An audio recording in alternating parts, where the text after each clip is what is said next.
Hi, this is Mitali. Welcome to evidyarthi.in. Now we are moving towards question number 11. Let's see क्या है हमारे question में. Why will a sheet of paper fall slower than one that is crumbled into a ball?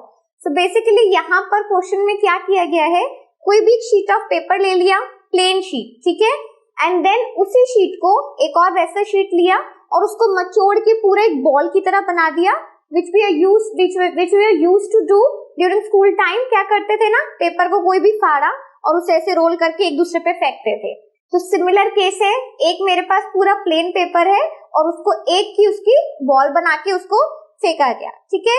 सो दोनों में comparison क्या पूछा जा रहा है कि whenever we fall them, या फिर जब भी हम उसे रिलीज करेंगे और उनके बीच में फ्री फॉल अगर हो रहा है, तो ऐसा क्यों है कि हमारा जो प्लेन पेपर है, जो एक स्लाइड शीट है, वो ज्यादा टाइम लेती है नीचे गिरने में, ठीक है. So why will a sheet of paper fall slower then one that is crumbled into a ball. तो उसका जो मूवमेंट है, उसका जो पूरा पाथ है, वो आपके बॉल के कंपैरिजन में स्लो क्यों है?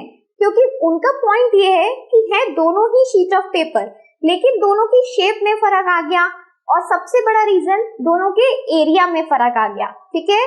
तो यहाँ पर कहीं ना कहीं आपको अंदाजा हो जाएगा कि प्रेशर का कॉन्सेप्ट पिक्चर में आ रहा है. तो एक बार देखते हैं क्वेश्चन में आंसर में क्या समझाया गया है. So since the area of a sheet of paper is more than the area of the paper crumbled into a ball.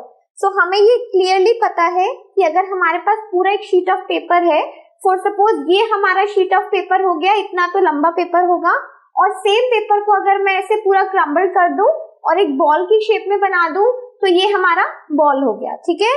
तो इसका एरिया कंपैरेटिवली अगर हम बॉल के एरिया के सामने देखें तो वो एरिया ज्यादा है, जिसकी वजह से आपको पता है प्रेशर क्या होता है, area upon force upon area.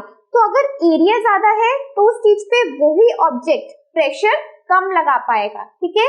Which in turn होता क्या है इसकी वजह से, जो अपोजिंग फोर्स है, अपोजिंग फोर्स क्या है, कोई भी चीज अगर नीचे गिर रही है तो आपकी अपोजिंग फोर्स है एयर.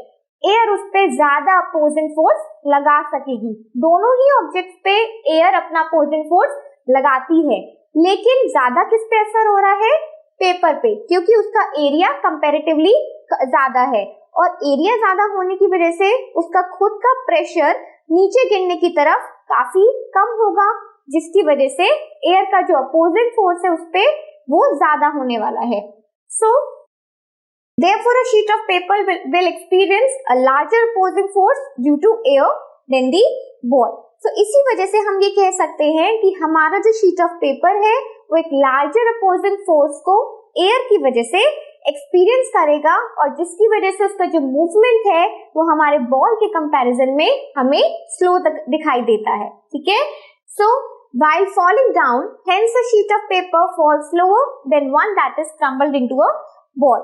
और इस वजह से हम ये कह सकते हैं कि because of the large area, it will experience a more opposing force due to air as compared to the ball of the same paper sheet, ठीक है.